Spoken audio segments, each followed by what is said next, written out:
तो आज की इस वीडियो में हम लोग बिहार बोर्ड क्लास 12th का 2022 का जो इतिहास का प्रीवियस ईयर क्वेश्चन पेपर है वो प्रीवियस ईयर क्वेश्चन पेपर को कर रहे हैं। सबका आंसर क्या है आपको बताएंगे और बाकी आंसर क्यों नहीं बना उसका कारण भी आपको बताते चले जाएंगे। आशा करते हैं कि वीडियो ज़्यादा लंबा ना हो और जल्दी जल्दी आपको ये सब आंसर बता दें। तो चलिए सबसे पहला सवाल देखते हैं। पूछा ये जा रहा है कि 1942 जो होता है 1942 की जो क्रांति है ये आंदोलन कौन सी आंदोलन है? तो इसका नाम है भारत छोड़ो आंदोलन। और इसी आंदोलन में गांधी जी ने करो या मरो का नारा लगाया था। उससे पहले आप यहाँ देख सकते हैं खिलाफत आंदोलन ये 1919 में हुआ था। किसके द्वारा किया गया था? तो अली ब्रदर में कौन कौन आता है? शौकत अली और मोहम्मद अली नाम के दो भाई थे, उन्होंने ही इस आंदोलन को किया था। करने का कारण क्या था? तो ओटोमन साम्राज्य जो कि तुर्की का है, वहाँ पर जो खलीफा का जो स्थान मतलब पोजीशन, उसको दोबारा लौटाने के लिए ये आंदोलन किया गया था। भारत में बम्बई से शुरू किया गया था खिलाफत आंदोलन। अगला है असहयोग आंदोलन। इसको हम लोग कहते हैं नॉन कोऑपरेशन मूवमेंट, जो कि हुआ था 1920 में शुरू हुआ है। इसके तहत जो जालियनवाला कांड हुआ था मसाकरे, या उसके अलावा जो राउलेट कानून जिसको काला कानून कहा जाता है, ये जो हुआ था उसके प्रतिशोध में, उसके बदले में लिया गया था, गांधी जी द्वारा शुरू किया गया था असहयोग आंदोलन 1920। अगला है सविज्ञ अवज्ञा आंदोलन, जिसको हम लोग कहते हैं सिविल डिसोबीडियंस मूवमेंट। ये कब की कहानी है? तो ये 1930 की कहानी है। ये क्यों हुआ? क्योंकि गांधी जी ने अपना 11 जो डिमांड है, मतलब उनका 11 उनके मांगे थी, उन मांगों को अंग्रेज़ों के सामने रखा और उस अंग्रेज़ी अफसर का नाम था लॉर्ड इरविन। उस टाइम के वाइसरॉय का नाम था, तो वाइसरॉय का नाम था लॉर्ड इरविन। इसी वाइसरॉय को आप गवर्नर जनरल के नाम से भी जानते हो। तो लॉर्ड इरविन ने उनका ये 11 मांगों को पूरा नहीं किया, जिसके कारण गांधी जी ने दांडी मार्च का शुरुआत किया। और ये दांडी मार्च 12 मार्च से लेकर 6 अप्रैल 24 दिनों तक चला। और यही दांडी मार्च के बाद हुआ था। इसी को कहते हैं, इसी सब आंदोलन को कहा जाता है सविज्ञ अवज्ञा आंदोलन। और ये तो मैंने आपको बता ही दिया 1942 का भारत छोड़ो आंदोलन। आगे बढ़ते हैं अगले सवाल की ओर। यहाँ पूछा जा रहा है सुभाष चंद्र बोस जो है किस किस वर्ष कांग्रेस के अध्यक्ष बने थे? तो याद रखिएगा इसका उत्तर रहेगा 1938 से लेके 1939 तक। और इसको कहते हैं हरिपुरा कांग्रेस सेक्शन 38 वाला, और 39 वाले को कहते हैं त्रिपुरा कांग्रेस सेक्शन। ये दोनों जगह पर हुआ था, इसलिए मैंने ये नाम बता दिया, हरिपुरा कांग्रेस सेक्शन, हरिपुरा और एक त्रिपुरा। आगे बढ़ते अगले सवाल की ओर। काला कानून किसे कहा जाता है? तो काला कानून रॉलेट एक्ट को कहा जाता है। इसी को अनार्की याद रखिएगा, अनार्कियल एंड रेवोल्यूशनरी क्राइम एक्ट भी कहा जाता है। क्यों? क्योंकि इस कानून के तहत क्या किया गया था कि जो भी भारतीय नागरिक है, जो भी नेता है, उनको उठा के 2 साल के लिए जेल में डाल दिया जाएगा। बदले में उनको बचाने के लिए भी कोई नहीं छुड़वा सकता है। तो यही है। और रॉलेट एक्ट के बाद जब जालियनवाला बाग मसाकरी हुआ था, जालियनवाला कांड अमृतसर के शहर में 13 अप्रैल बैसाखी का दिन था, जनरल डायर ने फायरिंग करवाया था। तो ये हादसे के बाद जो रिपोर्ट बनाया गया था उसका नाम है हंटर रिपोर्ट कहा जाता है। और वुड्स डिस्पैच जो है 1854 की कहानी है। इसके तहत शिक्षा को सुधारने का बात किया गया था। अगला है आपका यहाँ पर एक्ट ऑफ 1919, ये चौथा ऑप्शन जिसको 1919 अधिनियम कहा जाता है। इसके तहत बहुत सारे सुधार किए गए थे, जैसे कि चुनाव करवाया जाएगा बोला गया, और भी कुछ चीज़ें हैं जिसके तहत बोला गया था। आगे बढ़ते हैं अगले सवाल की ओर। फॉरवर्ड ब्लॉक की स्थापना किसने की थी? फॉरवर्ड ब्लॉक, तो इसका उत्तर है आपका अगेन वही आंसर, अपने सुभाष चंद्र बोस ने इसकी स्थापना की थी, 1939 में की थी। यहाँ पर वर्ष भी पढ़ लीजिएगा, याद रखिएगा।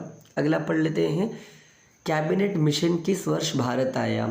तो कैबिनेट मिशन जो है 1946 में आया था। आने का कारण क्या है? तो भारत को जो संविधान बनाने में मदद करना और एक अंतरिम सरकार बनाने में मदद करना था इसका काम। तो 2 चीज़ें याद रखिएगा, एक अंतरिम सरकार जिसको इंग्लिश में इंटरिम गवर्नमेंट कहा जाता है, इंटरिम गवर्नमेंट। तो एक इंटरिम गवर्नमेंट की स्थापना करना और साथ ही साथ कॉन्स्टिट्यूशन मेकिंग मतलब संविधान बनाने में भी मदद करने का काम दिया गया था कैबिनेट मिशन को, जो कि 1946 में भारत आया था। अगला सवाल, when was Muslim league observed liberation day? मतलब मुस्लिम लीग द्वारा मुक्ति दिवस कब मनाया जाता है या मनाया गया था? तो ये याद रखिएगा, ये 22 दिसंबर को मनाया गया था 1939। क्यों? क्योंकि उस टाइम में कांग्रेस से जितने भी नेता थे जो कि चुने गए थे, 1935 अधिनियम के तहत पहली बार चुनाव हुआ 1937 के दौरान, और 1937 के बाद 1937 में जब पहली सरकार बनी, अलग अलग राज्यों में कांग्रेस की सरकार बनी, तो उस दौरान हुआ ये था कि उन सारे कांग्रेस के नेताओं ने इस्तीफा दे दिया, क्योंकि दूसरा विश्व युद्ध में भारत को ज़बरदस्ती भेजा जा रहा था अंग्रेज़ों द्वारा। तो उसका मना करने के लिए जब कांग्रेस ने अपना रियासत छोड़ा, तब मुस्लिम लीग ने भी उनका समर्थन किया, और इसी को कहते हैं मुक्ति दिवस, कि कांग्रेस और मुस्लिम लीग यहाँ पर एक थे। इसके बाद आगे बढ़ते हैं। यहाँ पर पूछा जा रहा है पार्टीशन ऑफ इंडिया, भारत का जो विभाजन हुआ है इसका ब्रिटिश का किस योजना के परिणाम स्वरूप हुआ है? तो इसको कहते हैं माउंटबेटन प्लान, और ये भारत के सबसे अंतिम अंग्रेज़ी गवर्नर जनरल हैं। गवर्नर जनरल कहिए या वाइसरॉय कहिए, यहाँ पर दोनों थोड़ा सा फ़र्क है, लेकिन आपके बुक में वाइसरॉय नहीं लिखा है, आपके बुक में और आपके प्रीवियस ईयर में बार बार गवर्नर जनरल का नाम ही पूछा जाता है। तो लॉर्ड माउंटबेटन सबसे आखिरी या तो अंतिम गवर्नर जनरल है, अंग्रेज़ी गवर्नर जनरल, ये बस याद रखिएगा। आगे बढ़ते हैं। और इनका प्लान जो लाया गया था ये 3 जून को लाया गया था, इसलिए इसको 3 जून प्लान के नाम से भी जाना जाता है। ये भी आपको मैंने बता दिया। कैबिनेट मिशन 1946 में आया था, जबकि क्रिप्स प्लान जो है ये 1940 से या 1942 में आया था। ये देखना पड़ेगा एक बार। ओके, आगे बढ़ते हैं। हु थ्रेटन्ड डायरेक्ट एक्शन, मतलब किसने धमकी दी थी डायरेक्ट एक्शन का, मतलब सीधी कार्रवाई का? तो ये मुस्लिम लीग द्वारा दिया गया था, बस ये याद रखिएगा क्यों। और ये कहानी है 16 अगस्त की बात है, 16 अगस्त 1946 की बात है, जब मुस्लिम लीग एक अलग ज़मीन मांगना चाहता था, अलग देश मांगना चाहता था, जैसे कि पाकिस्तान। तो सीधी कार्रवाई मुसलमान द्वारा किया गया था, 1946 में किया गया था, 1946 याद रखिएगा। आगे बढ़ते हैं अगले सवाल की ओर। Who was the first governor general of independent India, मतलब स्वतंत्र भारत के प्रथम गवर्नर जनरल कौन थे? तो देखिए, आखिरी पूछा जाए अंग्रेज़ी आखिरी गवर्नर जनरल, तो उनका नाम था लॉर्ड माउंटबेटन, और पहले या तो अंतिम भारतीय गवर्नर जनरल पूछा जाए तो उनका नाम हो जाएगा सी राजागोपालाचार्य। इस सवाल में ये कहीं नहीं बोला गया है कि भारतीय गवर्नर जनरल, लेकिन हाँ ये बोला गया है कि आज़ाद भारत का पहला गवर्नर जनरल। तो कहने के लिए ये भी हो सकते हैं, ये भी हो सकते हैं, लेकिन ज़्यादा सटीक ये रहेगा, तो आप ये मार के आइएगा अगर पूछेगा तो। अगला सवाल ये पढ़ लीजिएगा। भारतीय संविधान सभा का अध्यक्ष कौन थे, मतलब कॉन्स्टिट्यूएंट असेंबली के चेयरमैन कौन है? तो इसका आंसर हो जाएगा BR अम्बेडकर, और इनको ही कहा जाता है संविधान सभा के जनक। क्यों कहा जाता है? क्योंकि संविधान सभा में एक समिति बनाया गया था जिसको इंग्लिश में कहते हैं ड्राफ्टिंग कमेटी, हिंदी में इसको प्रारूप समिति कहा जाता है, प्रारूप समिति। और इसी प्रारूप समिति को काम सौंपा गया था देश का संविधान बनाने का, और इसी प्रारूप समिति के अध्यक्ष थे डॉक्टर BR अम्बेडकर, और जो अध्यक्ष थे वही बन गए संविधान के भी पिता, तो या जनक। तो BR अम्बेडकर को जनक भी कहा जाता है। क्यों कहा जाता है? क्योंकि संविधान के प्रारूप समिति, जिसको ड्राफ्टिंग कमेटी कहा जाता है, इसके अध्यक्ष थे BR अम्बेडकर। अगला सवाल, वल्लभाचार्य का जन्म कहाँ हुआ? तो देखिए, इस सवाल का उत्तर होना चाहिए चंपारण, बिहार वाला चंपारण नहीं, ये छत्तीसगढ़ वाला चंपारण है, लेकिन ऑप्शन में नहीं है। तो उनके जो परिवार जो रहते थे वो वाराणसी में रहते थे, तो इस हिसाब से आपका आंसर हो जाएगा वाराणसी। ओके, अगला सवाल की ओर बढ़ते हैं। निज़ामुद्दीन औलिया का दरगाह कहाँ है? तो इनका याद रखिएगा अजमेर में है, बस ये इतना याद रखिएगा।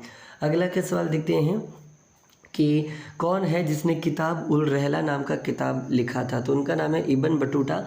ये मोरक्को नाम के देश से आए थे, ये भारत में लगभग 7 साल रहे थे, और ये 29 से 30 साल दुनिया भर घूमे हैं, लगभग 44 देश इन्होंने घूमा है। तो ये सब बस सुन सकते हैं, अगर इब्न बटूटा के बारे में लिखने के लिए आ जाए तो आप ये सब लिख के आ सकते हैं। तो बस इतना याद रखिएगा, इब्न बटूटा का किताब का नाम है किताबुल रहला। ओके, आगे बढ़ते हैं अगला सवाल की ओर। अगला सवाल ये पूछा जा रहा है, मिडाइवल हिस्ट्री का प्रिंस किसे कहा जाता है? तो ये मार्को पोलो है। कभी आप वो बस देखिएगा जो टाटा का पीला वाला स्कूल बस आता है या लंबा वाला बस, उसके पीछे लिखा रहता है मार्को पोलो, क्योंकि ये राजकुमार होता है किस चीज़ का? मध्यकालीन इतिहास में ये बहुत घूमा था और बहुत सारी जगहों का ज्ञान रखा था। तो मार्को पोलो है और ये कहाँ के थे? तो ये इटाली नाम के देश के विनाइस नाम के शहर से आए थे। विनाइस, ओके, इटली देश, बस इतना याद रखिएगा। आगे बढ़ते हैं अगले सवाल की ओर। इब्न बटूता किसके दरबार में आए थे? तो देखिए दरबार भी पूछ दिया गया, तो मोहम्मद बिन तुगलक के दरबार में आए थे। और मोहम्मद बिन तुगलक किस वंश के राजा हैं? तो ये भी याद रखिएगा, तुगलक वंश के राजा है, तुगलक वंश। तो आपको याद होगा दिल्ली सल्तनत के अंदर सबसे पहले वंश का नाम क्या है दिल्ली सल्तनत में? तो सबसे पहला आता है गुलाम वंश, जिसको स्लेव डायनेस्टी कहते हैं। दूसरा आता है खिलजी या तो खालजी वंश, और उसके बाद आता है तुगलक वंश, और उसके बाद आता है सैयद वंश। सैयद वंश के बाद आता है लोदी वंश, और इसी लोदी वंश के जो सबसे आखिरी राजा थे जिसका नाम है इब्राहिम लोदी। इसी इब्राहिम लोदी को जान से मारकर कौन? अपना बाबर जो है मुगल वंश का स्थापना कर देता है 1526 में। पानीपत की पहली लड़ाई जो कि 26 अप्रैल को हुआ था, 26 अप्रैल 1526। आगे बढ़ते अगले सवाल की ओर। फ्रांसिस बुचेगन कौन है? तो ये याद रखिएगा, ये सर्वाइवर है जो कि सर्वेक्षक करते हैं, और ये स्कॉटलैंड से आए थे। स्कॉटलैंड जो है इंग्लैंड के थोड़ा ऊपर है, बस, ओके। तो बस इतना याद रखिएगा। आगे बढ़ते अगले सवाल की ओर। Governor of land in ryotwari system, जो रैयतवाड़ी प्रथा होती है, इस व्यवस्था में मालिकाना हक किसको दिया जाता है, जिससे सीधा अंग्रेज जो कर वसूली करता है उनसे सीधा लेन देन करता है? तो ये है आपका किसान। रैयत का मतलब ही होता है किसान, और ये भारत के दक्षिण भारत में लागू किया गया था, बस याद रखिएगा, खास करके तमिलनाडु में। आगे बढ़ते हैं। सिद्धू कान्हू, ये दोनों किस आंदोलन के नेतृत्व किए थे, या किस क्या कहते हैं उसको, आंदोलन ही कह लीजिए, जो भी है। तो कौन किसके थे? तो ये दोनों थे विद्रोह कह लीजिए। तो संताल विद्रोह के लीडर कहा जाता है, मतलब उनके मेन नेतृत्व करने वाले दो लोग। संताल विद्रोह जो कि बिहार और झारखंड के आसपास हुआ था, बस इतना याद रखिएगा, भागलपुर के इलाकों में।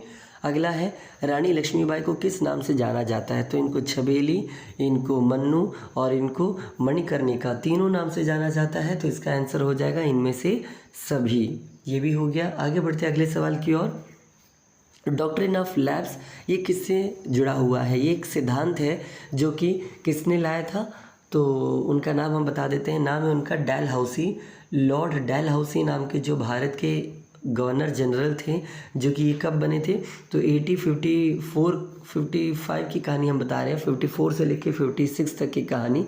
इस दौरान इन्होंने क्या किया कि जो भी राजा महाराजा का जो पुत्र नहीं हो, तो उनका जो ज़मीनी रियासत है उनको अपने अंग्रेज़ के अंदर में ला देता था, और इसी कानून को कहा जाता था डॉक्ट्रिन ऑफ लैप्स, जिसके तहत झांसी की जो मतलब रानी लक्ष्मीबाई की जो झांसी हैं वो भी उनसे छीन लिया गया, क्योंकि उनका कोई पुत्र नहीं था।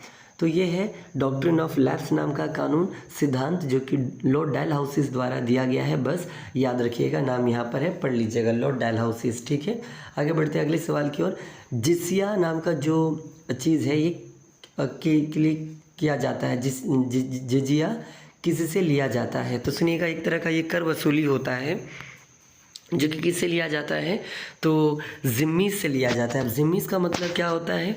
तो देखिएगा, मुस्लिम क्षेत्र में रहने वाले जो अन्य मुस्लिम जो ना हो, जैसे कि हिंदू लोग जो मुस्लिम ना हो और मुस्लिम क्षेत्र में रहते हो, तो उनसे जो वसूली लिया जाता था, तो उन सब लोगों को जिम्मीज़ कहा जाता था। जैसे कि जब मुग़लों का शासक भारत में चलता था अकबर के दौरान या किसी और के दौरान, तो वहाँ पर रहने वाले हिंदुओं से जो कर वसूली लिया जाता था, तो हिंदुओं को जिम्मीज़ कहा जाता था। बस इतना बात याद रखिएगा। अगले सवाल की ओर बढ़ते हैं कि दिल्ली किस नदी के तट पर है? तो यमुना नदी के तट पर है, बस याद रखिएगा।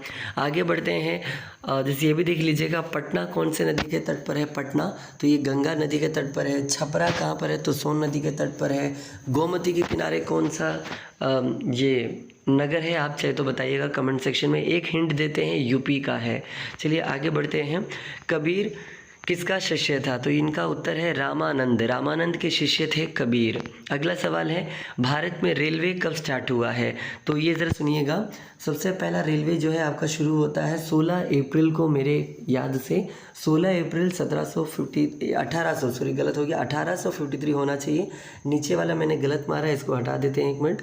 तो इसका शुरू होता है 16 अप्रैल 1853 को स्टार्ट हुआ। सबसे पहला ट्रेन कहाँ से कहाँ चला, तो बम्बई, जिसको आज मुंबई कहते हैं, मुंबई टू थाने नाम की जगह तक चला था, जो कि लगभग 33 किलोमीटर था, जिसमें लगभग 400 सवारी थे और जिसको खींचने के लिए 3 इंजन का इस्तेमाल किया गया था और जिसमें 14 कोच हुआ करते थे। तो ये था भारत का सबसे पहला ट्रेन जो कि सवारी ट्रेन था। और इससे भी पहले अगर आप जाइएगा तो 1832 में सबसे पहला ट्रेन चला था, लेकिन ये व्यापार के लिए बनाया गया था। ये साउथ इंडिया में बनाया गया था, दक्षिण भारत में, जो कि तमिलनाडु के एरिया में है, और उस ट्रेन का नाम दिया गया था रेड हिल। तो ये भी आप चाहे तो जान सकते हो कि, लेकिन ये व्यापार के लिए था। चलिए अगले सवाल की ओर बढ़ते हैं। अगला सवाल है, महात्मा गांधी का जो जीवन कथा है ये किस आत्मकथा किस भाषा में लिखी गई है, तो ये गुजरात के हैं तो गुजराती भाषा में लिखी गई है। अगला सवाल है कि बंगाल का विभाजन की घोषणा कब की गई, 1905 में की, किसके द्वारा की गई, तो उस टाइम के जो वाइसरॉय थे उनका नाम था लॉर्ड कर्जन। तो लॉर्ड कर्जन द्वारा बंगाल विभाजन का बात किया गया था, तो ये याद रखिएगा। और 1906 में क्या हुआ, तो स्वदेशी आंदोलन शुरू हुआ, ये बात भी याद रखिएगा। चलिए आगे बढ़ते हैं। और 1914 में क्या हुआ था, तो पहला विश्व युद्ध शुरू हुआ था। और 1911 का कुछ खास ऐसा तो है नहीं, कुछ खास नहीं। ओके, चलिए आगे बढ़ते हैं। अगला सवाल कि इंडियन नेशनल कांग्रेस मतलब भारतीय राष्ट्रीय कांग्रेस की स्थापक कौन है, तो इसका उत्तर रहेगा A.O. ह्यूम। ये एक ब्रिटिश अफसर थे, ऑफिसर थे, और जब ये रिटायर हो गए तो इन्होंने ही कांग्रेस पार्टी की स्थापना की थी। तो बस इतना याद रखिएगा। आगे बढ़ते हैं कि भारत गणतंत्र कब बना, तो गणतंत्र हम लोग बने हैं 1950 में, जब भारत का संविधान देश में लागू हो गया। कब लागू हुआ, तो 26 जनवरी 1950 को लागू हुआ। और इसी दिन को हम लोग मनाते हैं संविधान लागू दिवस या तो गणतंत्र दिवस। और 15 अगस्त 1947 को क्या मनाते हैं, तो हम लोग इसको स्वतंत्र दिवस के नाम से जाने जाते हैं। अगला देखते हैं, आगे जो भी साल है इसको हटाते हैं ज़रा जल्दी से। ये भी याद रखिएगा 1952 में भारत का सबसे पहला चुनाव हुआ था। मतलब अगर आपसे कोई पूछ दे when was the first election in India held, मतलब पहला चुनाव कब हुआ भारत में, तो 1952 में हुआ। और उस टाइम के सबसे पहले चुनाव आयोग के अध्यक्ष कौन थे, तो उनका नाम भी याद रखिएगा, सुकुमार सेन, ये उनका नाम है, जो कि भारत देश के सबसे पहले चुनाव आयोग के अध्यक्ष रहे थे। अगला सवाल, घोड़े की जो हड्डियां हैं इसका साक्ष्य कहाँ से मिला है, तो ये आपको याद रखिएगा सुरका टोड़ा में मिला है, जो कि आपके गुजरात में है। तो गुजरात में इसका सबूत मिला है घोड़े का। अगला सवाल देखते हैं, सबसे पुराना स्मृति कौन सा है, तो ये मनु स्मृति है, मनु द्वारा लिखा गया है, जो कि ब्रह्मा देव के नाभि से जन्म लिए हैं। तो बस इतना याद रखिएगा। आगे बढ़ते हैं। अगला सवाल है, मोहनजोदाड़ो किस नदी के किनारे है, तो ये सिंध नदी के किनारे है, और सिंध नदी को ही कहा जाता है इंदस नदी। चलिए अगले सवाल की ओर बढ़ते हैं। और रावी नदी के किनारे कौन सा शहर है, तो रावी नदी के किनारे हड़प्पा है हमारा, और बाकी चाहिए तो आप देख लीजिएगा कौन कौन सा क्या है। ओके, अगला बढ़ते हैं, मोहनजोदाड़ो का खोज किसने किया, तो याद रखिएगा ये दयाराम साहनी द्वारा किया गया है, और R.D. बैनर्जी द्वारा किया गया था। किसका, तो हड़प्पा का खोज किया गया था। तो R.D. बैनर्जी, जिसको रागालदास बैनर्जी कहते हैं, और एक दयाराम साहनी, जिसके द्वारा मोहनजोदाड़ो खोजा गया था। R.D. बैनर्जी द्वारा हड़प्पा कब खोजा गया, 1921 में खोजा गया, जबकि 1922 में खोजा गया दयाराम साहनी द्वारा मोहनजोदाड़ो। इसीलिए सिंध घाटी सभ्यता को हड़प्पा सभ्यता के नाम से भी जाना जाता है, क्योंकि सबसे पहला खोजा गया शहर का नाम है, नगर का नाम था मोहनजोदाड़ो। अगले सवाल की ओर बढ़ते हैं कि कालीबंगन ये जो है आपका कहाँ पर है, तो ये याद रखिएगा ये राजस्थान में है। यहाँ पर जो अग्निकुंड है, यहाँ पर चूड़ी बनाने का जो सबूत है, ये सब यहाँ पर पाया गया था। अगला सवाल की ओर बढ़ते हैं कि सिंध घाटी में कहाँ पर है, जो कि ये बंदरगाह या तो क्या कहते हैं इसको, गोदी कहा जाता है, गोदी पाया गया है, तो इसको कहते हैं लोथाल जो है गुजरात में है, और यहाँ पर बंदरगाह पाया गया है, जिसको हिंदी में गोदी कहा जाता है, और ये भोगवा नदी के किनारे है। बस याद रखिएगा गुजरात के भोगवा नदी के किनारे लोथाल नाम का शहर बसा हुआ है। अगले सवाल की ओर बढ़ते हैं, सिंध घाटी के लोग सबसे ज़्यादा किस भगवान को पूजते थे, तो इनका नाम हो जाएगा शिव हो जाएगा। यहाँ पर जो विष्णु है ये गलत है, शिव जी को सबसे ज़्यादा पूजा जाता था। ये बस सिंध घाटी के लोग याद रखिएगा। अगला सवाल की ओर बढ़ते हैं, अशोका किस वंश के राजा थे? तो वो मौर्य वंश के राजा थे। अगला सवाल, चलिए हम ज़रा बैक कर दिए हैं, फिर वापस आते हैं, ये रहा। अगला सवाल है, मेगाथेनेसिस भारत किसके दरबार में आया था? मेगाथेनेसिस एक दूत है जो कि सेल्यूकस निकेटर का दूत था। बस ये याद रखिएगा, सेल्यूकस निकेटर नाम के एक व्यक्ति थे, उनका दूत था मेगाथेनेसिस। और ये मेगाथेनेसिस चंद्रगुप्त मौर्य के दरबार में आया था। और ये मौर्य वंश की स्थापना भी किसने की? चंद्रगुप्त मौर्य ने की। किसकी मदद से की? तो कौटिल्य, जिसको चाणक्य भी कहते हैं या तो जिसको विष्णुगुप्त भी कहा जाता है, तो इसी विष्णुगुप्त के मदद से इन्होंने स्थापना की थी, चंद्रगुप्त मौर्य ने स्थापना की थी मौर्य वंश की। और बिंदुसारा इसी चंद्रगुप्त मौर्य का बेटा है, और बिंदुसारा का बेटा है अशोक। और ये जो कनिष्क है इसको दूसरे अशोक के नाम से भी जाना जाता है, और ये कुषाण वंश के राजा है, कुषाण वंश के कनिष्क। आगे बढ़ते हैं अगले सवाल की ओर। महाभाष्य नाम का किताब की रचना किसने की? तो पतंजलि ने की थी, बस ये याद रखिएगा।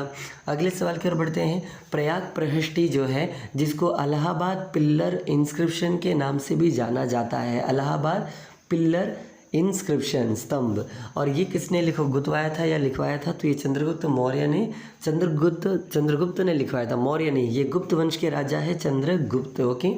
और इस वंश का स्थापना किसने किया था?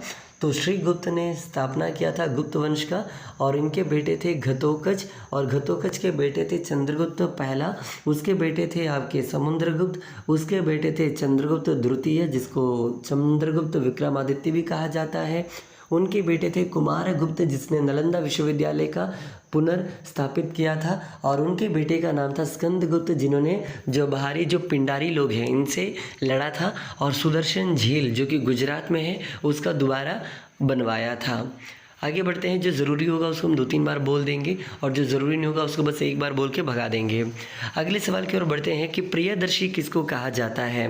तो ये अशोका को प्रियदर्शी के नाम से जाना जाता है। अशोका को ही देवनम प्रिया प्रियदर्शी के नाम से जाना जाता है, देवनम प्रिया प्रियदर्शी के नाम से। चलिए अगले सवाल की ओर बढ़ते हैं। जय हिंद का नारा किसने दिया था? तो ये सुभाष चंद्र बोस ने जय हिंद का नारा दिया था। अगला सवाल है कि अकबर के दौरान कौन थे जिन्होंने राजस्व व्यवस्था को संभाला था, या किसके हाथों में था? तो पहले ये समझ लीजिए, अशोका के दौरान जो ये होता था, राजस्व व्यवस्था होता था, उसको कहते थे जब्त प्रणाली कहा जाता था, जब्त प्रणाली। और ये जब्त प्रणाली किसके हाथों में था? तो ये थे उनके वित्त मंत्री के हाथों में, अकबर के वित्त मंत्री। अब अकबर के वित्त मंत्री कौन है? तो ये तोडरमल है, तो ये उत्तर हो जाएगा इसका तोडरमल। अगले सवाल की ओर बढ़ते हैं। ताजमहल किस नदी के किनारे है? तो ये यमुना। दिल्ली भी किस नदी के किनारे है? तो यमुना। अगला सवाल है, मौर्य वंश के सबसे पहले स्थापक कौन है? तो मैंने आपको बता दिया, चंद्रगुप्त मौर्य है, और इनका बेटा बिंदुसार, और उनका बेटा अशोक, और अशोक का बेटा है महेंद्र, और एक बेटी भी थी जिसका नाम था संघमित्रा, महेंद्र और संघमित्रा। और इन दोनों बेटा बेटी को अशोक ने बौद्ध धर्म की फैलाने के लिए इसको श्रीलंका भेज दिया था, और श्रीलंका का पुराना नाम था सिलोन, या तो साइलोन कह लीजिए। स्पेलिंग हम यहाँ लिख देते हैं, आप चाहे तो देख सकते हैं। चलिए अगले सवाल की ओर बढ़ते हैं। अगला सवाल है, भारतीय पुरातत्व के पिता किसे कहा जाता है? मतलब फादर ऑफ इंडियन आर्कोलॉजी। तो इसका उत्तर है अलेक्जेंडर कनिंघम। यहाँ देख सकते हैं नाम, तो ये पढ़ लीजिएगा, अलेक्जेंडर कनिंघम को कहा जाता है। ऑप्शन नंबर बी सही है। अगले सवाल की ओर बढ़ते हैं। यहाँ पर अगला सवाल आपसे ये पूछा जा रहा है, दीवानी ऑफ बंगाल जो है ये किसने दिया था ईस्ट इंडिया कंपनी को? मतलब अंग्रेज़ों को किसने दिया था बंगाल का दीवानी? तो ये याद रखिएगा, ये है शाह आलम टू। शाह आलम टू नाम के एक मुग़ल राजा थे, बादशाह थे, या जो भी कह लीजिए, उन्होंने दिया था ये किसको? तो ईस्ट इंडिया कंपनी को। यहाँ पर शुजाउद्दौला मारा गया, जो कि गलत है। इसका उत्तर होगा शाह आलम टू। आगे बढ़ते हैं। मजमा उल बहरीन ये किताब किसने लिखा है? तो ये किताब लिखा है option number C, Dara Shikoh. Dara Shikoh कौन है? तो ये औरंगज़ेब के बड़े भाई हैं, ओके। इसके बाद आगे बढ़ते हैं। लिंगायत मूवमेंट मतलब लिंगायत आंदोलन कहाँ से शुरू हुआ है? तो ये कर्नाटका से शुरू हुआ है। और किसने शुरू किया? तो वो नाम भी याद रख लीजिएगा, बसवण्णा। बसवण्णा नाम के एक आदमी थे, इनके द्वारा ये शुरू किया गया था। बसवण्णा द्वारा लिंगायत ये शुरू किया गया था। कब शुरू किया गया था? लगभग 12वीं सदी में शुरू किया गया था कर्नाटका में। अगला सवाल, इब्न बटूता कितने वर्ष के लिए भारत आए थे? तो देखिए ये सवाल थोड़ा यहाँ पर गड़बड़ है, क्योंकि इनका कोई राइट आंसर हम लोग कह नहीं सकते, क्योंकि इसका ये आए थे 1933 में आए थे, और ये 1333 में और 1340 तक रहे थे, मतलब 7 साल रहे थे। लेकिन यहाँ पर 7 साल ऑप्शन में है ही नहीं, क्वेश्चन गलत है। तो क्या कीजिएगा आप देख लीजिए। तो आंसर 7 है, 7 नहीं तो 12 भी मार सकते हैं, कहीं कहीं पर आपको 12 साल भी दिखाता है, लेकिन 7 सबसे सटीक आंसर है और 7 यहाँ पर नहीं दिया गया है। अगला सवाल कि लॉटरी कमेटी का गठन कब किया गया था? तो देखिए ये कहानी है 1817 की। 1817 में अंग्रेज़ों ने लॉटरी कमेटी की स्थापना की। क्यों की? तो भारतीय लोगों से लॉटरी खिलवा कर उनसे पैसा इकट्ठा करना और उसी पैसे से अपने कामों को करवाने के लिए। तो ये था। अब आने वाला सवाल, ये पार्ट 1 हमारा कंप्लीट हो चुका है। यहाँ से जो भी सवाल रहेगा ये हम लोग पार्ट 2 में कवर करेंगे। अगर आपको पार्ट 1 अच्छा लगा हो जो मैंने अभी इस वीडियो में बताया तो आप ज़रूर बताइएगा। इसी तरह हम पार्ट 2 को भी आपको जल्दी इसको एक्सप्लेन कर देंगे। पार्ट 2 का सवाल भी बहुत ही आसान है, हम चाहे तो बता सकते थे, लेकिन वीडियो ऑलमोस्ट 25 मिनट का हो चुका है, पार हो चुका है। तो चलिए इस वीडियो को यहीं पर समाप्त करते हैं। और अगला कौन सा टॉपिक चाहिए या किस तरह से हम आपको बताएं 12वीं बोर्ड को, आप बताइएगा, हम उस हिसाब से आपका वीडियो जो है बना देंगे। इस वीडियो के लिए इतना ही, यहाँ पर ख़त्म करते हैं।